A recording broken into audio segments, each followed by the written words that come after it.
Single mom tried to hide my pregnancy, until Mafia boss saw the hospital bag and what happened. The first pang struck just as I was preparing for the evening shift at Oak and Vine.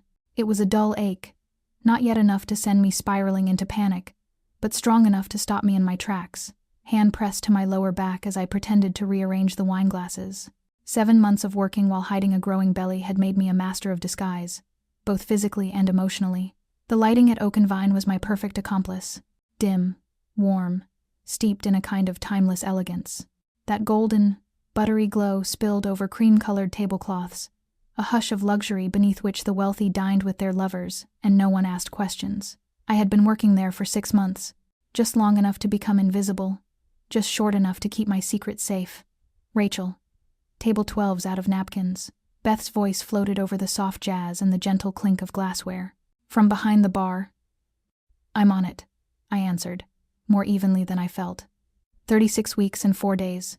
"Not now. Please, not now." I slipped quickly into the back kitchen, grabbing a stack of clean napkins with fingers that trembled slightly, and then I felt it. A shift. The air changed, tightening around me for a heartbeat. I didn't need to look up to know he had arrived. Jackson Reed, the man no one dared look at too long, the one rumored to have bought up nearly the entire Old Harbor district. He always came on rainy nights, with a bodyguard in tow, never needing a reservation.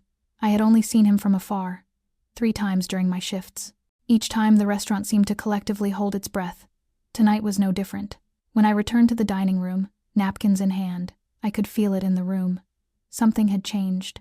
Beth stood taller. Brian behind the bar froze mid-pour. Even the diners lowered their voices, as if preemptively warned. Jackson had arrived.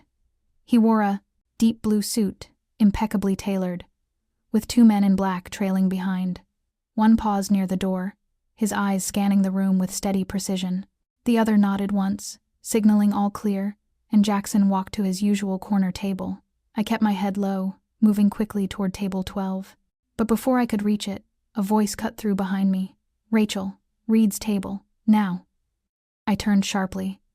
It was Beth. "But that's not my section," I said. Sophie called out, "You're covering." Her eyes warned me not to argue. I couldn't say no. My heart thudded in my chest as I made my way, step by slow step, toward the corner table. Another sharp pain twisted low in my belly, forcing me to pause and steady myself. When I arrived, I took a deep breath and bowed slightly, just enough to show respect. "Good evening. Welcome to Oak and Vine." My voice sounded strange, thinner than usual, like a thread that might snap in the wind. And then I felt it. His gaze. I had never looked directly at Jackson Reed before, but now I could feel his eyes on my skin, heavy and unrelenting. I lifted my head slowly. Jackson was staring at me as if he already knew me, or was determined to memorize every line of my face. His eyes were a cool, unreadable gray, his hair neatly combed, his features so sharply defined they could have been carved from marble. A faint scar ran from his temple to the edge of his left cheekbone. It didn't lessen his striking appearance, only added to the danger that clung to him like smoke. "You're new here," he said. It wasn't a question. "I've been here 6 months," I answered quietly, immediately regretting the correction. But something flickered in his eyes, a brief spark of interest, perhaps surprise at my response. 6 months, and we've never met. I believe you usually come in on Thursdays. I work Mondays through Wednesdays." He tilted his head slightly. "You keep track of my schedule," I flushed. "We're always briefed when you're expected, Mr. Reed." He leaned back in his chair, studying me. I resisted the urge to step away, to cover my stomach with my hands. Beneath the black apron, the child inside me stirred, as if sensing that something had shifted. "Your name?" "Rachel. Rachel Monroe." He nodded once, eyes never leaving mine. "I'll have tonight's special, Rachel Monroe, and whatever wine you recommend to go with it." I recited the grilled salmon with lemon risotto and suggested a crisp, chilled white to pair. Through it all, his gaze never wavered, as though he were silently reading every thought in my mind.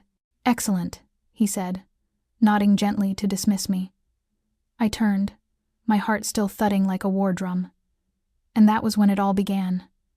Not the pain, not the pregnancy, but the night I met the eyes of a man like Jackson Reed. And from that moment on, my life was never the same. If you're still here, listening with me through these opening lines of an emotional journey, thank you. Thank you for staying. Before we continue with the next part of the story, I have a small invitation for you. If Rachel Monroe's story has touched something in your heart, I hope you'll consider subscribing to the Dear Single Mom channel, clicking like, and sharing this video with someone you feel might also need a moment of comfort, a quiet place to lean into. Every subscription, every share you offer, is the encouragement we need to keep telling more stories that are honest, moving, and full of hope. Where are you listening from? Drop the name of your city or state in the comments so we can see just how far Rachel's journey has reached across this country, or perhaps even beyond it. And now, I invite you to continue with part 2 of the story, where the real storm begins. I returned to the order counter with my hands still trembling after that strange encounter, not from fear but from a feeling I could not quite name, something like brushing past the edge of a storm, close enough to feel the heat of its center without being pulled in. In the kitchen, the head chef glanced at me and gave a knowing nod, the kind that said the evening special was ready and waiting for the one customer who always ordered it. I passed along the message, chose a bottle of wine I knew could satisfy even the harshest palate, and handed the ticket to Beth because my hands were not steady enough to pour. She lifted an eyebrow but asked nothing. Everyone knew the rule when it came to Jackson Reed: do not speak, do not judge, just do your job. When I returned to his table, the wine waited on the tray. I walked slowly, carefully, each step measured as the tightening in my lower belly reminded me that time was slipping through my fingers. He sat alone at the table, his 2 guards standing far enough behind him that the whole room seemed to accept their presence as part of the usual scenery. Jackson Reed lifted his eyes as I approached, and this time his gaze held something sharper, deeper, as though he were testing whether he could read me and knowing I had no shield thick enough to hide behind.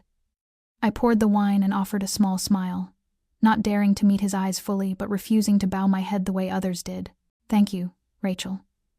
His voice was warm and low, the sound of someone who had spent more of his life commanding than requesting. I stepped back, waiting, but he only looked at the wine before resting his hand lightly on the edge of the table. You are pregnant. One statement, not a question. I froze. No one here knew I was expecting. The dark uniform, the apron, the muted gold lighting had hidden me well for many months. I kept my voice as steady as I could. I am just a little tired. I had never been a good liar, and with a man like him it seemed pointless to try. Jackson watched me without blinking. He said nothing more, only tilted his head slightly, as though studying some rare natural phenomenon. When the food arrived, he did not dismiss me. I lingered beside the table, pretending to check the cutlery, but in truth I was searching for my breath. Once again I felt as if I were being stripped layer by layer, not by anything he did but by the sheer force of his presence. He did nothing. He only existed there, and that alone felt larger than the weight of my growing belly. As I turned to leave, his hand brushed the back of mine for the briefest moment. That light touch sent a shiver through my entire body. His skin was warm and dry, nothing like the men I had known before. There was strength in every movement, every glance he offered, not the kind meant to dominate but the kind that warned others to be careful even when he spoke quietly. Around us, the restaurant continued as usual, but for me each passing minute felt heavier. The pain grew sharper, more frequent, though I told myself they were only false contractions, that I still had at least 3 more weeks. Near the end of my shift, I stole a look at the clock. Nearly 11 in the evening. I removed my apron and stepped into the staff room. When I opened my locker, my eyes landed on the worn canvas bag resting neatly inside. The hospital bag I had packed, just in case. I had never planned to use it so soon. Then another contraction hit, clearer and longer, forcing me to grip the edge of the locker to keep from collapsing. Outside, rain had begun to fall, the first drops tapping lightly on the metal awning behind the restaurant, soft but cold enough to raise goosebumps along my arms. I pulled my coat tight, clutching the bag as I hurried toward the bus stop. The last bus had left 10 minutes ago. I stood there, unsure of what to do. A ride was too expensive. Walking was impossible. And then a low voice spoke behind me, making my heart jolt. "Miss Monroe." I turned. A black SUV waited at the curb, its glossy surface catching the faint shimmer of rain. The window lowered slowly, and in the shadowed interior, Jackson Reed's eyes found mine with steady calm. He did not ask if I needed help. He simply spoke one sentence. "Get in the car. You cannot go home alone tonight." And in that moment, I understood. Even though I had not called for him, had not asked for anything, the man sitting inside that car had made a decision. He would not look away from me now. Not from this moment. Not until everything truly began. I hesitated for one breathless second before stepping into the black SUV parked flush against the curb, my mind echoing with every warning life had carved into me from too early an age. Trust no one, especially not a man in a tailored suit, behind the wheel of a luxury car, in the middle of a rain-soaked night. But the ache still simmered low in my belly, a cold, firm reminder that I no longer had the luxury of choice. The door opened without a sound. Inside, the cabin was warm, lined with the subtle scent of real leather and something deeper, woodsy and clean, like sandalwood and faint musk. Jackson Reed sat in the back seat, his coat removed, collar unbuttoned, but his presence unchanged from the moment he walked into the restaurant. I slid in beside him, keeping the hospital bag close on my lap, my hands still not quite steady. The rain picked up as the car slipped into motion, gliding through the night. No words were exchanged at first, only the soft rhythm of the wipers and the rain's hush against the glass, as if the rest of the world had been sealed off by tinted windows and silence. Jackson looked at me. "You're in pain." I gripped the strap of my bag tighter, trying to force a thin smile. "Just Braxton Hicks. It's normal this late in the pregnancy. How far along are you?" 36. "And 4 days," I blurted out, then bit my lip. He nodded slightly, not surprised. I had thought I'd hidden it well, but with eyes like his, eyes that seemed to see straight through skin and fabric, and everything else I had used to hide, I knew better. "Where's the father?" I turned my face to the window. The buildings outside blurred past, the streetlights painting pale streaks across my face. "Gone." When he found out I was pregnant, the answer was short, but it held everything. I could not find the words to say. Jackson asked nothing more. His silence didn't press down. It lifted something instead, as if in that quiet, I was seen, not judged. The car curved smoothly and turned onto a wider road. I cleared my throat. "You can drop me near the East Station. I can call for a ride from there." "No." His voice was calm, but there was no space for argument. "You're not standing out on a street corner like this." I shifted closer to the door, instinctively trying to preserve distance. "I'm fine. I don't need help." Jackson turned his head, and this time, the sharpness in his gaze was gone. What remained was something still, grounded. "Someone made you believe needing help means you're weak. They were wrong." I held my bag tighter, lips pressed together, and said nothing, but his words pierced clean through the walls I had spent months building. I'd told myself again and again I was strong. I could do it all alone. But here, next to this man, in the heart of a rainy night, I felt tired in a way I hadn't let myself feel before. The car slowed and came to a stop at the emergency entrance of a private hospital perched quietly on a hill. Not the place I had registered to deliver. I turned toward him, breath-catching. "This isn't where I know," he interrupted gently, leaving no room for protest. "But it's the best place." I called ahead. "They're waiting for you. I can't afford this hospital." Jackson reached into his coat and pulled out an envelope, setting it on my lap. "You don't have to. Just focus on yourself and the baby." I looked at him, throat thickening. "Why are you doing this?" He held my gaze, long enough that it felt like something passed between us unspoken. "Because I saw you walk out of Oak and Vine holding that bag like it held your whole world. And I knew. You didn't have anyone." His words slid gently into the quiet, cutting through the lonely armor I'd been wrapped in for so long I had almost forgotten how to feel exposed. The car door opened.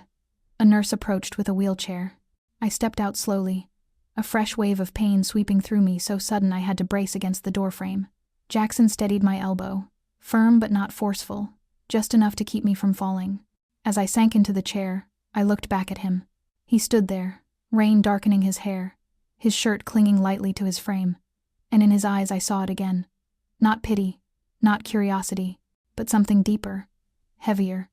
I clutched the strap of my bag, gave a small nod, and the wheelchair rolled into the bright hospital lobby, carrying me and my daughter closer to the moment I had dreaded for months.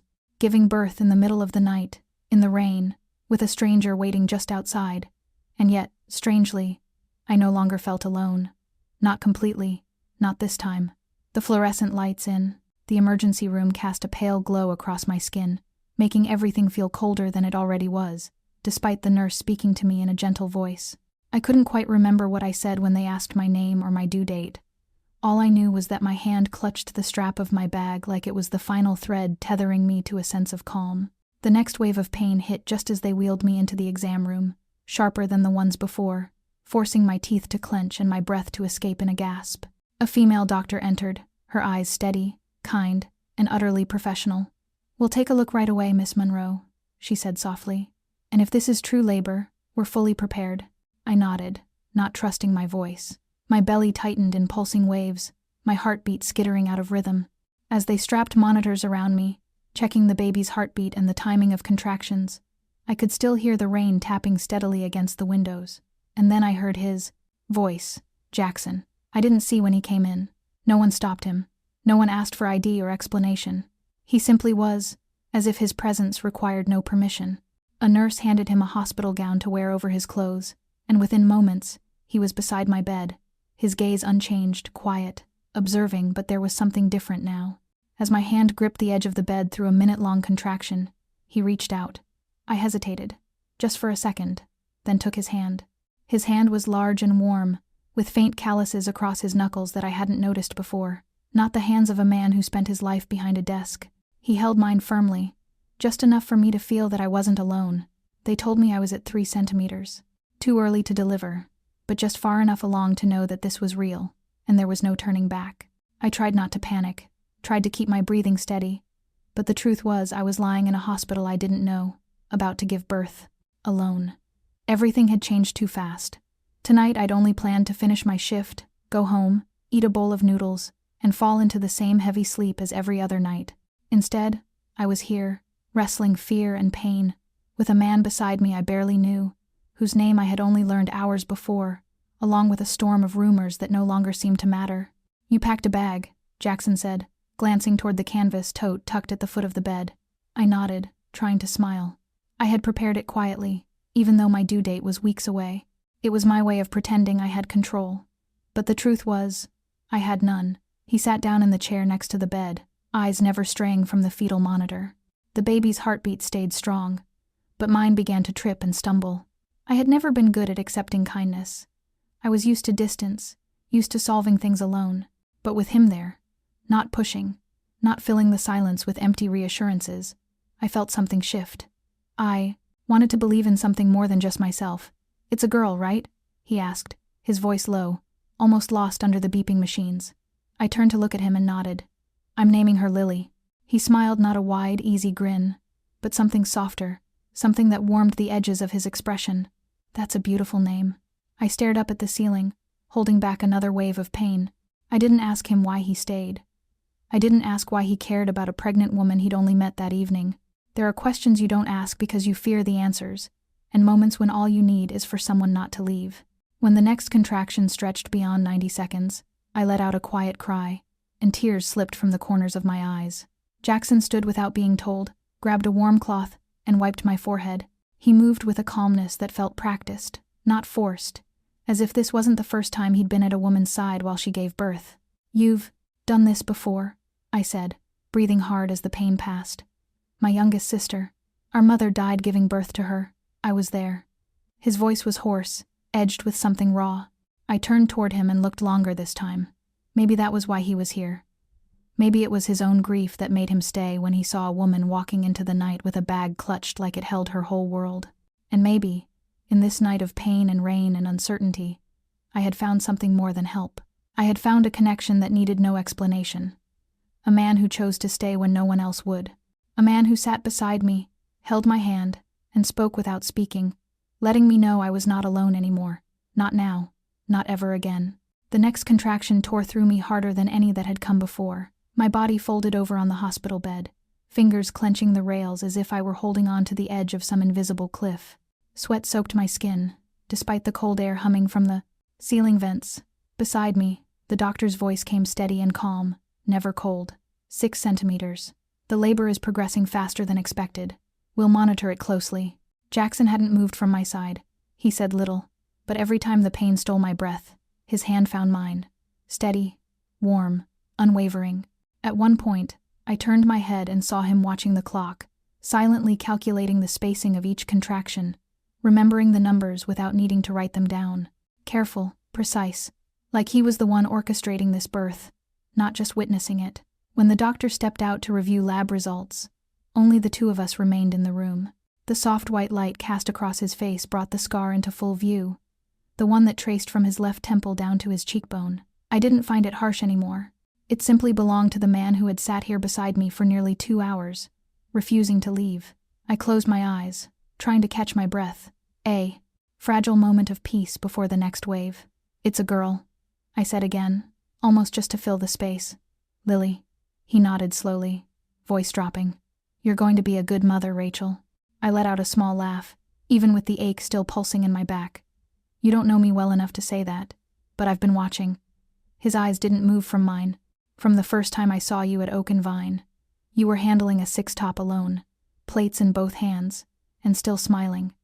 I didn't respond. I didn't know how to. It stunned me that a man like him would notice someone like me, a server in a black uniform, hiding her belly behind an apron, living in a cheap apartment on the south side of the city. He sat down again, leaning lightly against the back of the chair. "I don't like seeing people in pain, especially women, especially when they're alone." His words carried the weight of something unnamed, something he hadn't yet shared. I wanted to ask, but another contraction crashed in, long and searing, and I bit down on my lip so hard I tasted blood. A nurse came in just in time, checking the monitors. She glanced between me and Jackson, as if surprised he was still there. "The doctor will be back shortly," she said gently, then stepped out. As the door closed, I let out a breath, my face tight with exhaustion. I thought I had more time. I didn't think Lily would come this soon. Jackson reached for a cool cloth from a nearby tray and pressed it to my forehead. The gesture was simple, but it made my eyes sting. "Do you have anyone to call?" "My mother," I whispered. "But she's gone." "Friends?" "No one close enough." "You asked about the baby's father." "Tyler. He left when I told him I was pregnant. Took his things, cleared our account. I'd never told that to anyone. But tonight, under the dim, sterile lights of a hospital room, beside a man whose name I'd only known for a few hours, I felt like I could let go, be honest." Jackson didn't ask for more, but I saw his jaw tense.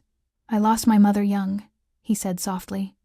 "My sister was born under hard circumstances. Our father wasn't there. I swore if I could ever keep someone else from feeling that I would." I looked at him, not to measure him or protect myself, just as a woman who was scared and needed someone to trust. And I did. Not because he was wealthy, not because he was handsome or strong, but because he stayed, because he saw me, and he didn't walk away. The door swung open. The doctor stepped in, her expression more serious now. "We're moving to delivery. You're ready."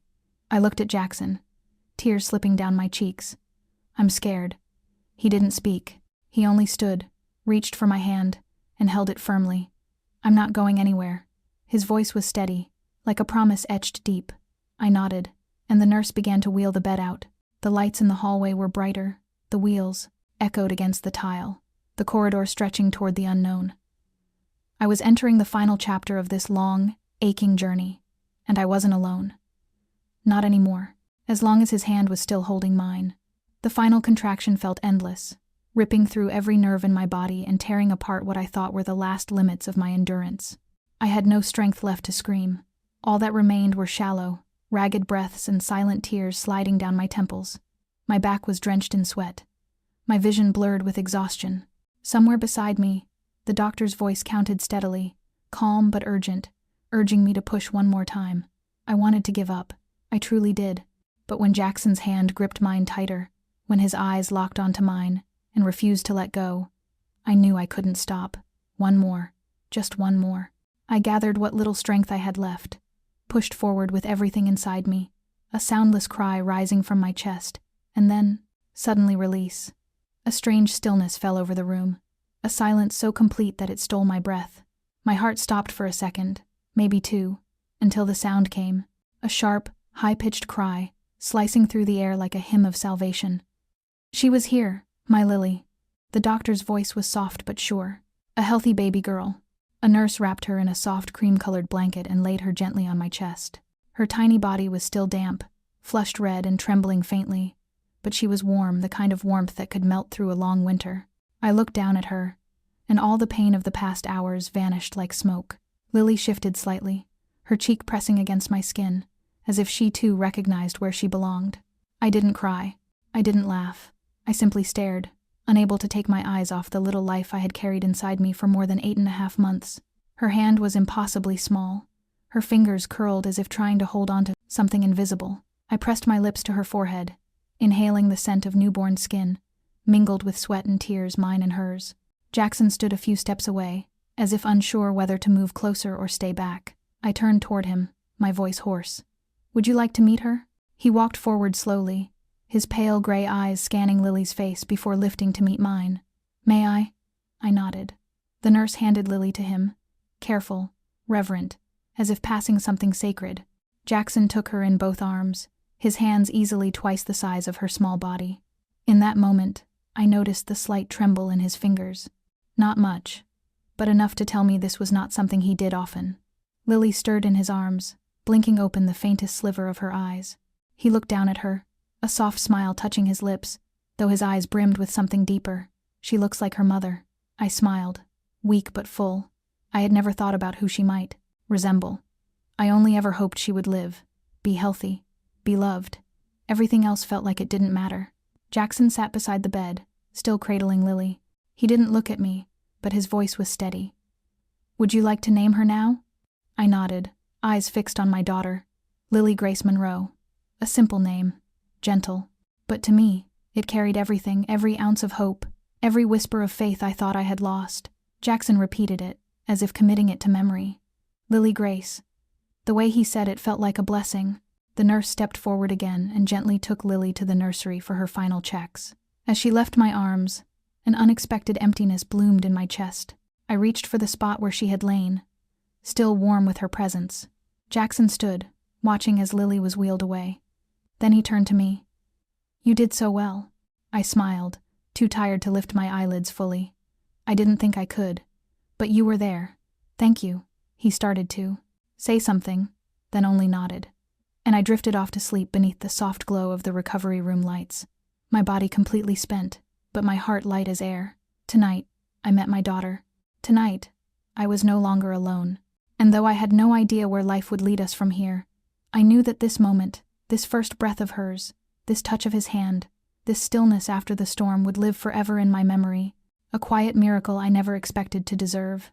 I woke to the soft light of early morning, my eyes still stinging from a sleep that felt like it had been pulled from the deepest part of me. The hospital room was quiet in a way that felt almost unreal.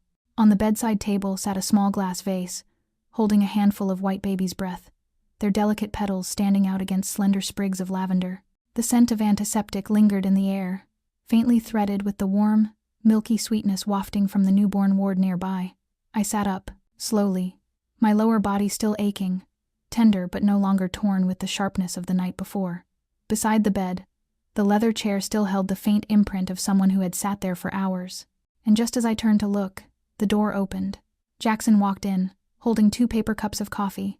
His shirt was clean, a fresh one, but the dark circles beneath his eyes and the heaviness in his movements told me everything. He hadn't gone home. I could tell by the way his hair was slightly tousled, the slow drag of his footsteps. "Good morning." He handed me one of the cups, his voice low, unrushed. I took it with both hands, fingers still unsteady as the warmth of the cup soaked into my palms. He sat down in the chair beside me. Neither of us spoke. For several minutes, we simply sat like that, watching the pale light filtering through the narrow window, casting its soft glow through a layer of thin clouds. "I don't even know where to start," I said softly, gripping the cup a little tighter. I didn't think I'd be giving birth in the middle of the night, and I never imagined anyone would stay through all of it with me. Jackson leaned his head lightly against the back of the chair, eyes fixed on mine. "I didn't expect to be here either, but I don't regret it." I opened my mouth to thank him, but the words stalled when he set his coffee down and leaned forward. "Rachel, I have a proposal." I froze. "A proposal?" "I want to help you and Lily, not just the hospital bills. I want to make sure you both have a stable place to live, proper medical care. And if you're willing, I'd like to support you through these first few months." I stared at him, unblinking. "Is this help or an arrangement?" His brow tightened, then he slowly shook his head. "It's not a condition. I'm not asking for anything in return. I'm not trying to buy gratitude or trust. I just—" He paused. "I want to make up for something I couldn't do in the past." I thought back to the night before, the way he had wiped the sweat from my forehead, the way he had cradled Lily like she was made of something sacred. He didn't speak his feelings easily, but every action had carried the kind of care and quiet devotion I'd never seen in anyone before. "Why me?" I whispered. Jackson was silent for a long time. Then he looked directly at me. Because I know you'd never ask for help. Because I watched you fight through everything alone. And because for the first time in a very long time I wanted to stay. I turned my face away, trying to stop the tears that rose too quickly. I don't want to be a burden to anyone, especially not someone like you. He stood and came closer, lowering himself to sit on the edge of the bed, close enough for me to hear the rhythm of his breath. You're not a burden. You're the mother of a child who deserves to be raised in love. And if I can be part of that love, even just a part, let me. It wasn't an obligation. It wasn't a demand. It was a quiet offering. A gesture from a man who had lost too much, now trying to hold on to what was still within reach. I looked into his eyes. There was no pity there. No trace of possession or pride, only presence, and a silence I could trust. All right, I said it softly, but with one condition. He tilted his head. Lily comes first. No one, no feeling, no plan comes before her. He smiled, his expression softening. That's the only thing I want too. I leaned back into the pillows, closed my eyes for a few seconds. For the first time in months, maybe years, the space around me didn't feel like a cage. Something had opened, and though I didn't know what was waiting beyond it, I knew I wouldn't be walking into it alone. Not while the man named Jackson Reed was still here, still choosing to stay. 4 days after giving birth, I left the hospital with Lily in my arms and an unspoken weight pressing against my chest. Everything still felt uncertain. Each step was tentative, every decision like reaching in the dark for something solid. But when the familiar black SUV pulled up to the hospital gates, my breath settled. Jackson stepped out from the driver's seat, alone, no driver, no bodyguard, just him in a simple button-down shirt, with that same steady calm in his eyes. He opened the door for me, gently taking Lily from my arms while I climbed in, awkward and sore. The drive from the city to the outskirts took nearly an hour, but to me it felt longer. I watched Lily sleep in my lap, her tiny mouth moving slightly, her breath soft and rhythmic. My mind kept circling back to the place Jackson had mentioned, Reed Estate, a property tucked into the northern countryside, once his family's home, now the place he disappeared to when he didn't want to be found. I didn't know if I was walking into a world I didn't belong to, a world built of things meant for people nothing, like me. But I had no other choice, and the truth was, I didn't want to say no. When the car turned onto a long stone driveway, I held my breath. Rows of maple trees stretched on either side, casting dappled shadows across the path. An ornate wrought iron gate slowly opened as we approached. Beyond it, the house emerged from the green, quiet and striking. A small lake shimmered to the left, catching the morning sun. Farther off stood smaller buildings with gray-tiled roofs, draped in ivy and flowering vines. I couldn't help but feel like someone stumbling into another life. Jackson stopped the car at the stone steps leading to the entrance and came around to open the door for me. I stepped out, still cradling Lily, as golden light slipped through the trees and painted the steps in a soft patchwork of sun and shade. "Welcome home," he said quietly. No flourish, no ceremony, just those words, and somehow, they made something inside me give way. I didn't respond.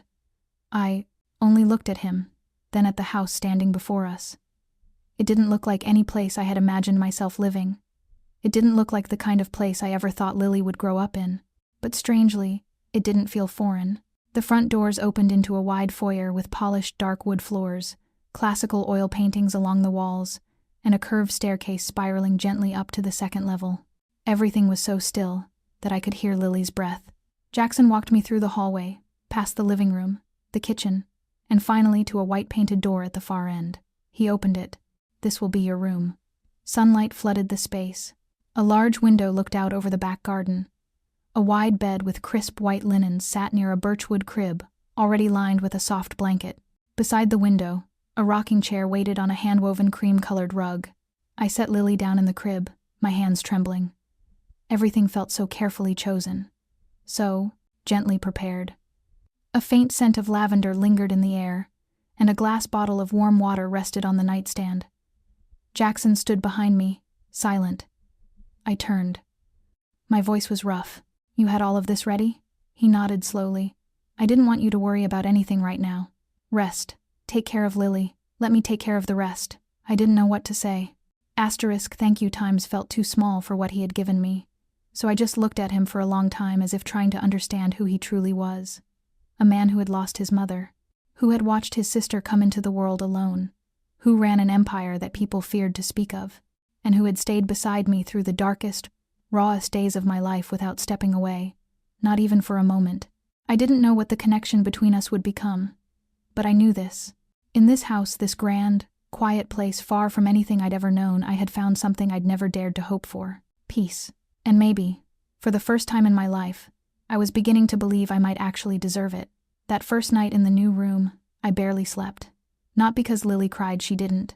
She slept soundly, her little breaths a soft whisper that filled the stillness like a lullaby. I lay there, eyes fixed on the ceiling, listening for every small sound: the slow tick of the wall clock, the quiet hum of insects beyond the garden, the pulse of my own heartbeat, quickening each time my mind drifted back to everything that had happened. The room was too beautiful, too quiet.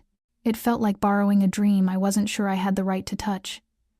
And beneath all that warmth, something else was growing. A weight. Questions. Questions with no answers yet, creeping quietly into the corners of my thoughts. The next morning, I carried Lily into the nursery Jackson had prepared. The room was just steps away from my own, painted in a soft cream with pale blue undertones. Hand-drawn illustrations hung in simple wooden frames on the walls. A low bookshelf held a few hardback fairy tales, a basket of neatly arranged stuffed animals, and a rocking chair by the window. I stood still for a long moment, overwhelmed. No one had ever done something like this for me. No one had ever thought this far ahead. I placed Lily in the small crib at the center of the room. She stirred briefly, then drifted back to sleep, her tiny fists gently curling in the open air. I sank into the rocking chair and let the morning light slip through the curtains and fall across my tangled hair. A few minutes passed before Jackson appeared at the door. He wore a crisp white shirt, sleeves casually rolled, somehow looking entirely natural in a room full of baby blankets and picture books. He leaned against the doorframe, watching me silently. "Did you sleep?" he asked. I shook my head, then gave a quiet smile. Hard to sleep when everything still feels borrowed. He stepped into the room, his gaze drifting to Lily's sleeping face. "It's not borrowed. It's yours. Hers too." That made me look at him for a long time. "Jackson," I began, my voice lower now. "Why are you doing all this? Why are you being so good to me?" He didn't answer right away. Instead, he pulled the other chair closer and sat, his hands folded loosely, elbows resting on his knees. "I told you. I lost my mother too early. My sister was born into loneliness. I never forgot that. I promised myself I wouldn't let someone else go through it if I could help it. But you don't even know me. I was just a stranger walking out of a restaurant, clutching a hospital bag, pretending everything was fine. You didn't have to stop." Jackson lifted his head, "because I saw myself in you. The way you tried to hold it together, the way you didn't want anyone to see how afraid you were. I know that feeling. And I know how much worse it is when no one stays." I turned my face away, my throat tightening. I didn't know what to do with that kind of honesty. I wasn't used to someone caring without asking for anything in return. So I asked something else. A question I didn't plan to ask, but it came anyway. "Have you ever had children?" He hesitated. The silence stretched. Then he shook his head. "No. I thought about it once. But the life I had didn't leave room for it. Until," he glanced at Lily, "until I saw you holding her in the rain. I didn't know how much to believe. But I knew one thing: he wasn't saying it to win me over. He wasn't that kind of man." I stood and walked to the crib. Lily still slept, her cheeks soft and round, her mouth pursed like she was dreaming. I pulled the blanket gently over her and turned to face Jackson again. "I'm not ready to trust fully. Not yet. But I don't want to push you away either." He nodded, as if he understood the words I hadn't said. "Then let's start. With the small things," he said, and stepped quietly out of the room. I stayed behind, letting my eyes wander once more across the nursery. The soft colors, the gentle light, the care in every detail. The questions hadn't disappeared. But maybe, for someone like me, even having the space to ask them was already a kind of grace. And now, I had that. In a house filled with morning light, the scent of warm wood, and a man who hadn't looked away when I needed someone most. 3 weeks after Lily was born, the grand silence of the house had begun to shift, replaced by new sounds, soft and small but steady. The short, sharp cries of a newborn, the faint, uneven breath of her sleep, the quiet padding of my footsteps echoing down long halls as I walked her back and forth in the night, whispering lullabies through my exhaustion. All of it slowly wove a new rhythm into the walls, something gentle and chaotic in a way only new life can be. I learned to mix formula with my bed, eyes half closed, to change diapers one-handed in the dark, to talk myself down from the edge at 3 a.m. when her cries wouldn't stop no matter how many tricks I tried. Some nights I sat in the rocking chair by the window, Lily pressed against my chest, humming softly as moonlight spilled across the floor in silver streaks. In those moments, everything slowed. The house no longer felt like a place I was borrowing. It began to feel like something else, something closer. Jackson never interfered, but he was always there. He came home on time, every day, quiet and steady, never disrupting the new world Lily and I were trying to settle into. Sometimes I heard his voice through the study doors, low and commanding on a business call, full of the power people whispered about when they said his name. But when he entered the rooms where Lily and I lived, he changed. Gentle, quiet, present in a way I hadn't expected from a man like him. One afternoon, I was in the back garden nursing Lily when he appeared, holding a cup of warm tea. He set it down on the table, then sat across from me, his gaze resting on the small hand tugging at my shirt. "She's growing fast," he said, watching her intently. I nodded, smiling softly. Every day is something new. Yesterday she turned her head on her own. Today she smiled when I kissed her cheek. These tiny things, they fill my whole chest. Jackson went still, then spoke quietly. I didn't think I'd ever witness something like this. I tilted my head. "Did you ever want kids?" He didn't answer right away. Then, finally, "Yes. But I never thought I was kind enough to raise one. My life." He trailed off. "Too complicated. Too full of things I can't explain." I looked at him. For the first time, I saw the lines around his eyes for what they truly were, not just the weight of fatigue, but the etchings of a long and lonely kind of grief.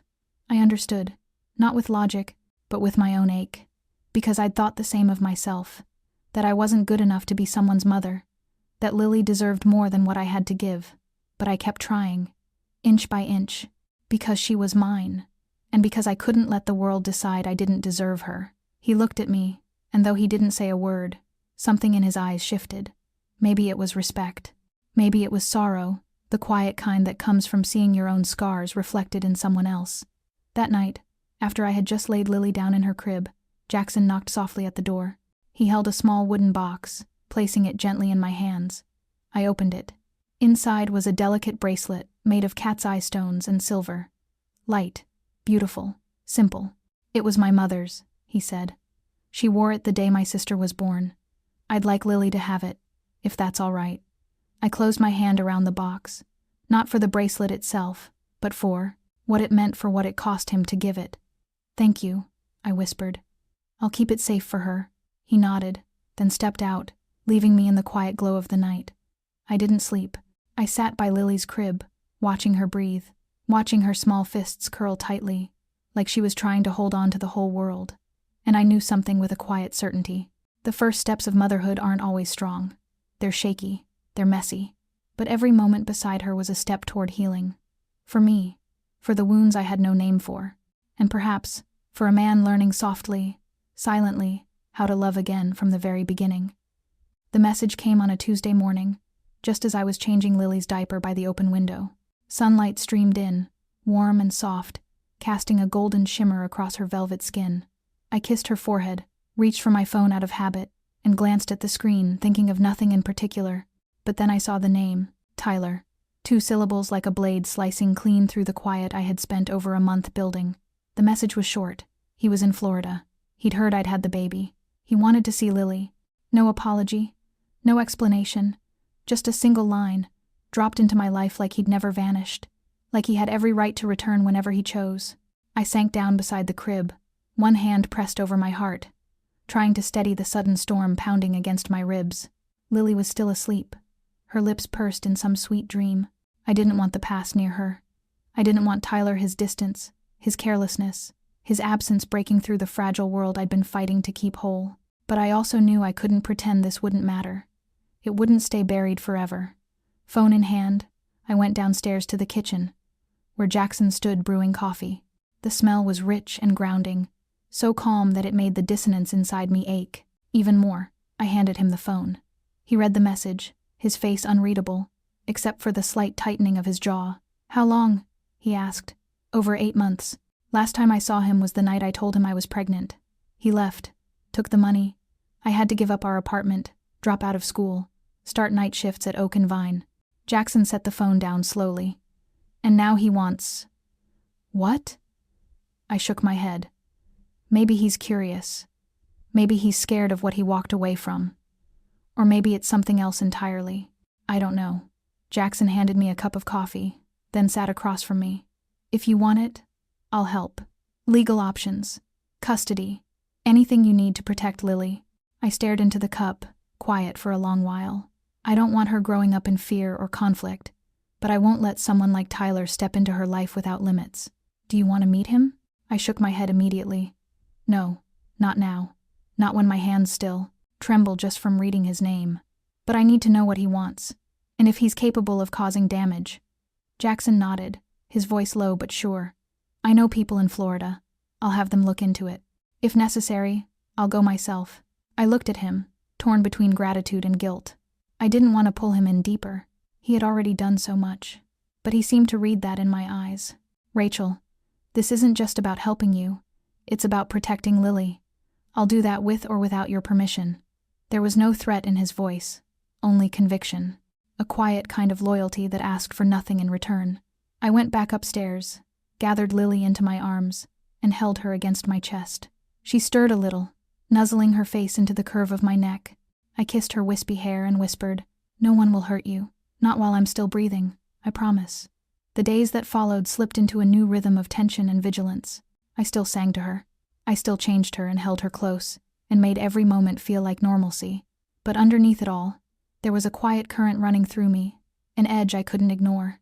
Jackson didn't overwhelm me with updates, but every day he told me what I needed to know. Tyler had been seen in a rundown bar on the coast. He was tied to debts, had no stable job, no fixed address. It didn't surprise me. That was who he had always been: disconnected, evasive, rootless, a shadow in someone else's story. But now he knew about Lily, and that changed everything. I looked down at the small hand resting over my chest, curling and uncurling in sleep, and I felt it. A pulse of fear, yes, but also a resolve. If he was coming back, I would not run. Not this time. This time, I would stand. Not just for me, but for my daughter. For the peace I had fought to create, thread by thread, with the last of my strength. And for the quiet promise I had made one eye would never break. The meeting was set for a cloudy afternoon, at a small cafe near the city center. I chose the place deliberately public enough to keep Tyler on his best behavior, quiet enough so I could look him in the eye without distraction. Jackson had offered to come. I said no, not because I was stronger, but because I needed to face what was left unfinished, on my own terms. Tyler was 10 minutes late.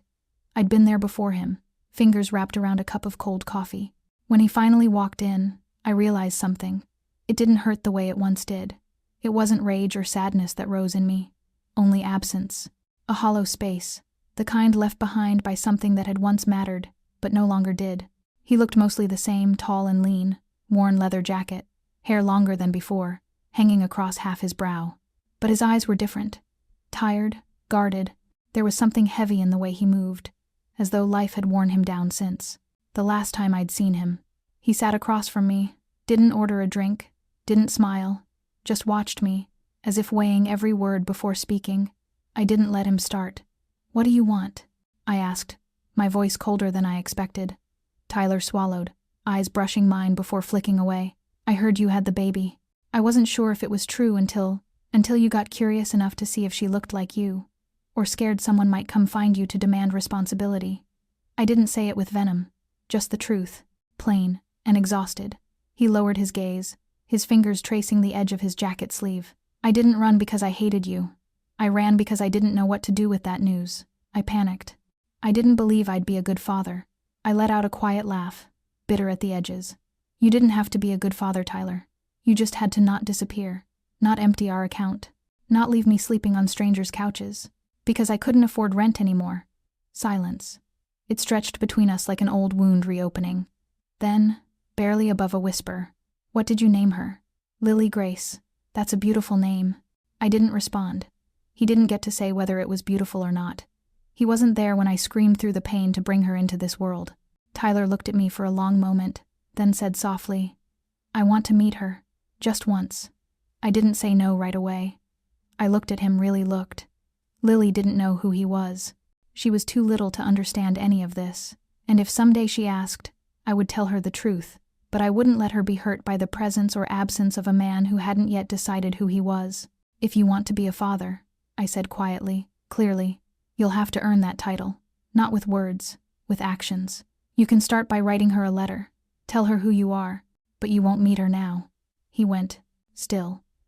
And for a brief second, something passed across his face. Something like regret. But it wasn't enough. Not anymore. He nodded slowly. If that's what you think is best for her.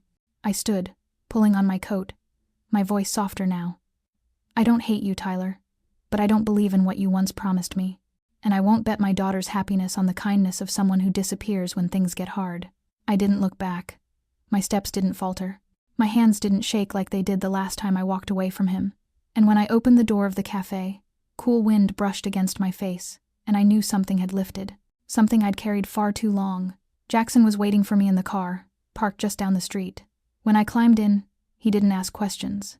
He simply looked at me for a long moment, then handed me a bottle of water. You okay? I nodded, eyes forward.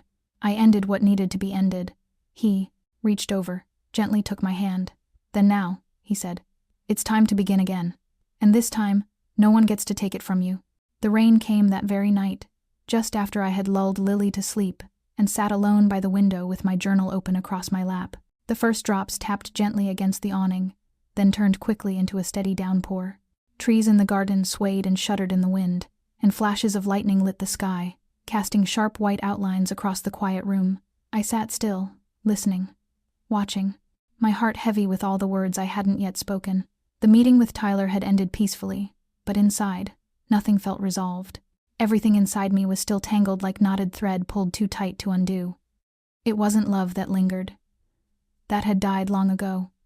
But there are wounds that outlive the people who cause them. Wounds that stay open, long after you've walked away. I heard the front door close downstairs, followed by familiar footsteps. Jackson. His pace was slow, deliberate, like he knew I'd still be awake. He knocked once, softly, and stepped into the room, rainwater clinging to his coat, his hair wet, strands darkened and clinging to his temples. He didn't speak right away, just looked at me. I smiled faintly. Just a press of the lips. It's really pouring, I said. He nodded, his gaze drifting to Lily, sleeping soundly in her crib. I turned back to the window, watching the storm blur the garden into shadows. I thought after today, after that conversation, I'd feel lighter, I said. But I don't. It's like it stirred everything back up, every mistake, every scar. It reminded me that I let someone break me once, and now I have to learn how to put myself back together. Jackson pulled a chair close and sat beside me. He didn't interrupt. You know what I admire most about you? He asked quietly. That you let yourself feel the pain, but you don't let it rule you. He sat there, damp from the storm, part of the darkness around us. But his voice was warmer than the soft glow of the bedside lamp. You don't even know how strong you are, he added. I don't feel strong, I said. Most days I feel like I'm standing right at the edge, just trying not to fall apart. No, he said. People only fall apart when they've got nothing left to hold on to. You're still holding. For Lily. For the belief that she can have something better. And because somewhere inside, even if you're afraid, you haven't stopped moving forward. I reached up and gently brushed a bead of rain from his collar. Something quiet and unfamiliar swelling in my chest, something like gratitude, something dangerously close to trust. Outside, thunder cracked, deep and loud, making the walls shiver. Lily stirred in her sleep, then settled again. I rose, walked to her crib, and adjusted her blanket with a light hand. Jackson followed, standing beside me. We both looked down at her, this small, sleeping soul, safe in the middle of a storm. Sometimes I wonder, I whispered, if I hadn't met you that night, where would I be now? He didn't hesitate. Maybe you still would have had Lily. Maybe you still would have been a wonderful mother. But you would have gone through it alone. I turned to face him, our eyes meeting. I'm not used to being protected, I said. Not used to someone staying. He smiled, but there was no lightness in it, just a quiet certainty. Then let me be the first. Not to save you, not to carry you, just to show you that if you ever decide to trust someone again, they won't walk away halfway through. The rain poured outside, steady and loud, but inside, something softer began to settle, because I realized the real storm wasn't Tyler. It wasn't even the wounds he'd left behind. The real storm was this me, standing between the old grief and a new, flickering belief that maybe, just maybe, there was still something ahead, worth walking toward. I took Jackson's hand, not as a promise, but as a quiet admission. "I'll try," I said. "Even if it's just one step. Even if the rain hasn't stopped yet." He said nothing. He just stood with me. Steady. Silent. And sometimes, that's all a tired heart needs to begin again. The next morning, the rain had passed, leaving the backyard soaked and glistening beneath the late sunlight. I carried Lily outside, walking slowly along the stone path still streaked with water. A soft breeze stirred the scent of damp earth, mingling with the lavender that lingered gently beneath the eaves. She lay quietly in my arms, eyes wide open, gazing up at the sunlight streaming through the trees, as if the whole world were some wondrous thing just beginning. I couldn't remember the last time I felt this kind of lightness in my chest. Maybe it was years ago, when I was still a culinary student, hands always dusted in flour, hair pulled back high, my eyes bright every time a flavor turned out just the way I imagined. Maybe it was before all my dreams were folded away into drawers by a life too narrow to hold them. When Lily drifted off in her crib, I returned to the kitchen. I had no intention of cooking. I just missed the smell of yeast, the hum of a warming oven, the feel of dough giving way under my fingertips. Jackson's kitchen wasn't like anywhere I had ever worked. Everything gleamed and stood neatly in place, from the French-style oven to the alphabetized spice rack. But something was missing. It lacked the living breath of a place that had once held someone's soul. I took out a little flour, 1 egg, and an old jar of dry yeast. No plan, no recipe, just letting my hands lead the way. The smell of yeast rose up as I kneaded the dough. My hands trembled, not from nerves, but memory. Each motion seemed to summon back a part of myself I thought I had lost. When the bread came out of the oven, the crust was golden, gently cracked, and rich with the scent of butter and a touch of honey. I sliced a piece, laid it on a plate, poured a cup of tea. That was when Jackson stepped in. He paused at the doorway, eyes on the loaf like he didn't quite believe what he was seeing. "You made that." I nodded, brushing a smear of flour from my cheek. "I studied pastry once, at culinary school, before everything changed." He sat across from me, took a slice, bit into it. For a few seconds, he said nothing, then smiled faintly, warm, soft, and just sweet enough. I looked at him, something rising in me like a forgotten melody. I once dreamed of a little bakery. Nothing big, just a place where people could stop in, have a slice of cake, a cup of tea, and feel a little lighter when they walked out. Jackson leaned forward, eyes catching a strange spark. If that dream's still alive, why not begin? Again. I let out a quiet laugh. With a newborn, an uncertain future, and a past that clings like a shadow, I didn't think I could return to that dream. He didn't answer immediately. Instead, he stood, walked to a cabinet, and brought back a folder, laying it gently in front of me. Inside was a design sketch of a small space, with glass walls, wooden floors, and hand-drawn lettering on the front door that read, "Lily's Table." I went still. He spoke softly. "I asked someone to draft it. After you told me about your dream, back when you were still in the hospital. You were half asleep, half awake, but your voice was clear. You said if you could start again, you'd want a place with a pastry kitchen, a small table by the window, and an old bookshelf where people could leave behind pieces of their story." I held the folder to my chest, tears falling before I even noticed. I hadn't dared to dream of this anymore, but maybe I had never truly let it go. Jackson placed a hand on my shoulder, gentle but steady. "Then let me help you build it. Not for me, not for anyone else, but for you, for Lily, for those pieces of dreams that still matter, just waiting for you to find them again." I nodded, clutching the plans as if they might vanish. In that kitchen, warm with the scent of flour and sunlight pouring through the windows, I saw my old dream flicker back to life. No longer a vague hope, but a path, narrow perhaps, yet real enough to follow. A path that might just lead to a place I could finally call happiness. That afternoon, while Lily slept soundly in her crib and the kitchen still held the warm scent of butter from the morning's baking, I stepped out into the backyard to breathe. The garden Jackson had filled with lavender and herbs exhaled its quiet fragrance beneath the fading light of day. I sat down on the wooden bench near the bougainvillea trellis, the design print still in my hand, printed in color on thick paper. Lily's Table. Even after looking at it dozens of times, My heart still beat a little faster, as if not quite believing that an old dream was gently stepping into reality. But that peace didn't last. When I rose to go back inside, I caught sight of something, a shadow behind the row of hedges. A movement so small, it would have gone unnoticed had I not been on edge already. I froze, listening intently. There was no sound but the birds and the wind. Still, something felt wrong. I walked quickly back into the house, locked the door, and drew the curtains. For the first time since arriving at this house, I felt a chill deep in my spine, not because of any visible danger, but because of the instinct that wakes inside a mother who has just begun to understand what it means to protect her child. When Jackson came home, I didn't wait for him to ask. I told him everything, from the shadow in the garden to the quiet dread I couldn't shake. He listened without interrupting, his hand tightening slightly on the leather strap of the bag he always carried out. "Are you sure it wasn't a gardener or delivery person?" I shook my head. "No, there were no cars, and no one is supposed to enter this area at that time." Jackson nodded and made a phone call, his voice low but firm, speaking only a few short sentences.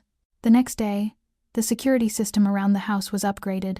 2 guards were added, positioned discreetly but visibly enough to offer a measure of calm. Jackson didn't say much more about it, but I knew he was doing far more than I could see. I could sense the tension beneath his calm, as if something was approaching, and he hadn't yet told me what. A few days later, while folding Lily's clothes in the laundry room, I heard Jackson on the phone in the hallway. His voice was low, steady. The name came up in the old files. "Seen in Tampa last week." "No, not a coincidence. Send someone to follow him. Don't act yet, but I want to know what he's after." I froze, my heart pounding. Tampa was the place Tyler had said he was living, and now, someone from some old file was tracking me. I realized I couldn't keep hiding inside the sweet dream of baked goods and blueprints. Old shadows were trying to claw their way back. That night, after Lily had gone to sleep, I brought the design sketch into the library where Jackson was working. He looked up, saw what I was carrying, and gave me a quiet smile, but it couldn't hide the dark circles under his eyes. "I need the truth," I said. "I need to know what's happening, who's looking for me, and why." Jackson studied me for a long moment, then closed his folder and sat upright. "There's a man named Marcus Leary. He used to work for a group connected to Tyler's family, but disappeared years ago. He's reappeared in Florida recently, and for some reason, he seems to be interested in you." My throat went dry. "What does he want with me?" Jackson shook his head. "Could be money, could be information, or worse, he might try to use Lily to pressure Tyler into doing something. You weren't part of the original picture, but now you're a vulnerability he thinks he can exploit." A cold wave passed down my spine. Not fear for myself, but for my daughter, for the safety I had tried to build for her, one day at a time. Jackson stood, came beside me, and placed his hand firmly on my shoulder. "But you're not alone this time. I won't let anyone get near you or Lily." I nodded, saying nothing. Deep inside, I knew the battle was far from over. The shadows still moved beyond the trees, this place I once thought of as refuge. But I also knew I wouldn't run anymore. I would face it, whatever it was that once made me tremble. Because I have a child now. Because there's someone standing between me and the worst of the world. And because I, too, am no longer the woman who only knew how to run. The days that followed passed beneath a quiet sense of watchfulness, as if the home that once felt like a nest had now become a small fortress, silently guarded by electronic eyes that tracked every movement. I began to notice details I had never paid attention to before. A strange sound behind the garden, the glare of headlights from a car that lingered too long at the end of the road. A gate not fully closed. Jackson didn't say much, but I could tell he was watching everything with increasing care. He spent more hours in the library, speaking on the phone with people I'd never met, using words I didn't fully understand. But what troubled me most was the look in his eyes after each call. Heavy, distant, as if he was carrying something he couldn't yet tell me. One night, while I was changing Lily in the nursery, I heard a gentle knock at the door. Jackson stepped in, no documents, no phone in hand, just him, with a calm face that felt a little too quiet. "Do you have a few minutes?" I nodded, laid Lily in her crib, and followed him downstairs. He led me to a room that had always been locked. Inside was a large screen displaying the surveillance cameras placed around the property. The images played in real time, clear enough that I could see individual leaves swaying in the breeze. Jackson pointed to one frame paused from 2 nights before. A figure stood in the shadows between the garden and the hedge line. He didn't enter. didn't force anything. But he stood there for more than 10 minutes. I clenched my fists. It was him, Marcus. Jackson nodded. He's not careless. He knows we have cameras. Standing there like that was his message. He wants us to know he can get close anytime he wants. I swallowed hard. What is he waiting for?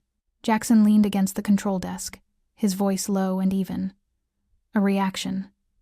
A mistake. Or some vulnerability from you or from Tyler. He's not attacking directly because he doesn't have to. The room felt suddenly smaller, not from the space, but from the pressure building in my chest. Jackson stepped toward me, placing a hand gently on my back. There's something I've kept from you, not because I don't trust you, but because I wasn't sure when to say it. I turned to him, heart pounding. What is it? He hesitated. Marcus isn't just someone from Tyler's past. He once worked with a financial group loosely connected to my family, not directly, but close enough that I've had to be careful. I stared at him. You mean? Jackson nodded. Maybe he first approached you because of Tyler, but now that he knows you're here with me, he might think you're a way to put pressure on me. I took a step back. So this isn't just about Lily, it's also about you.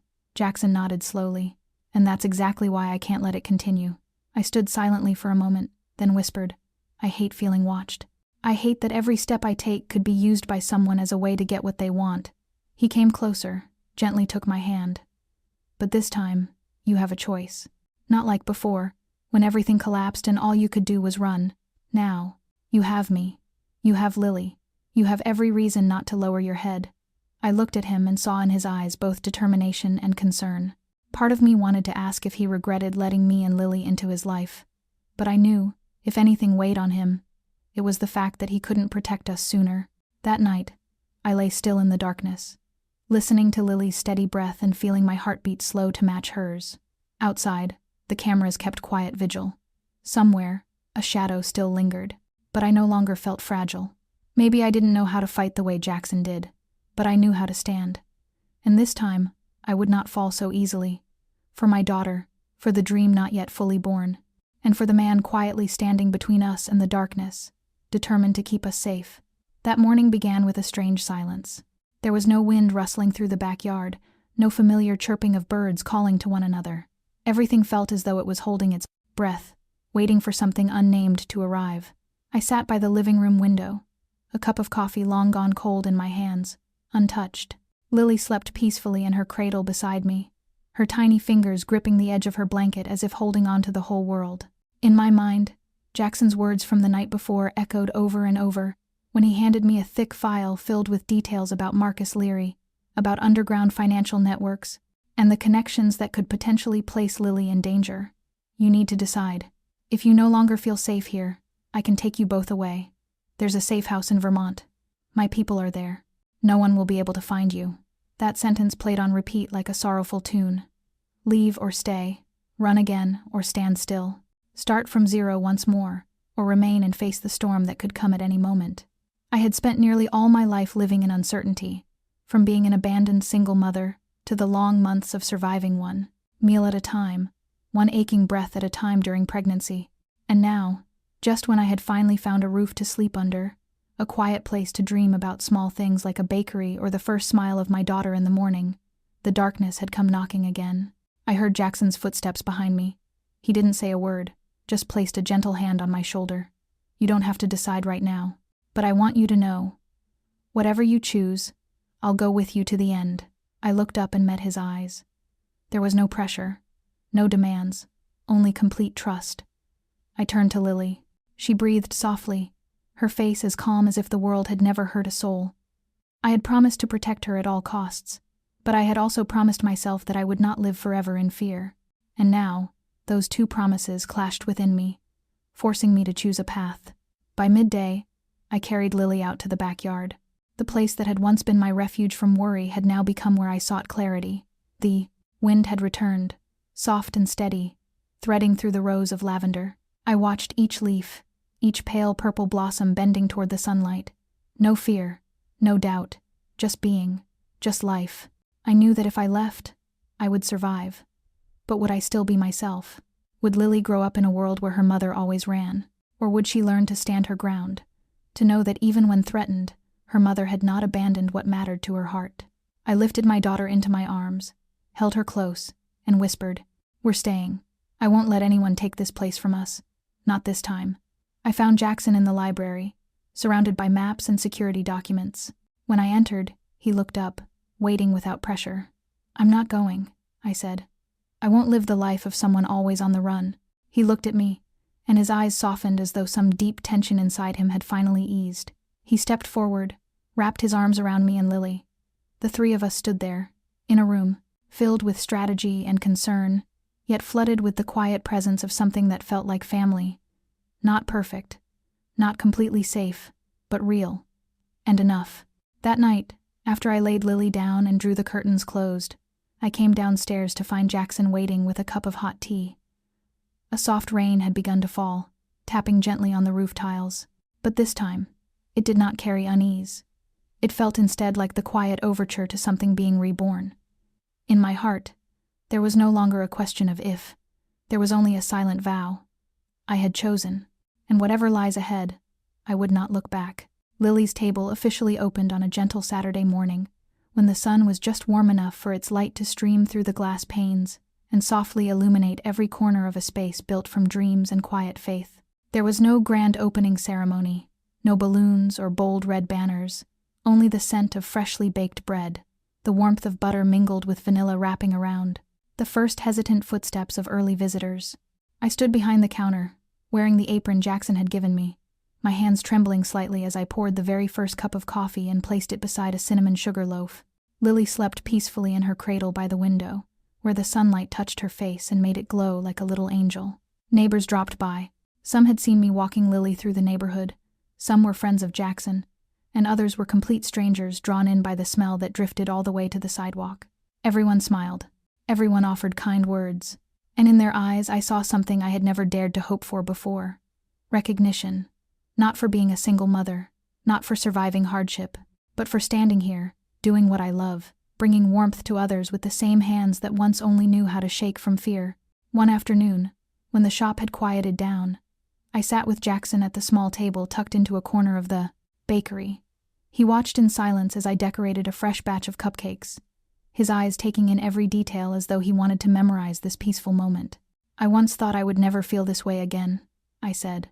The feeling of belonging to something, of not running, not hiding, not asking anyone for forgiveness.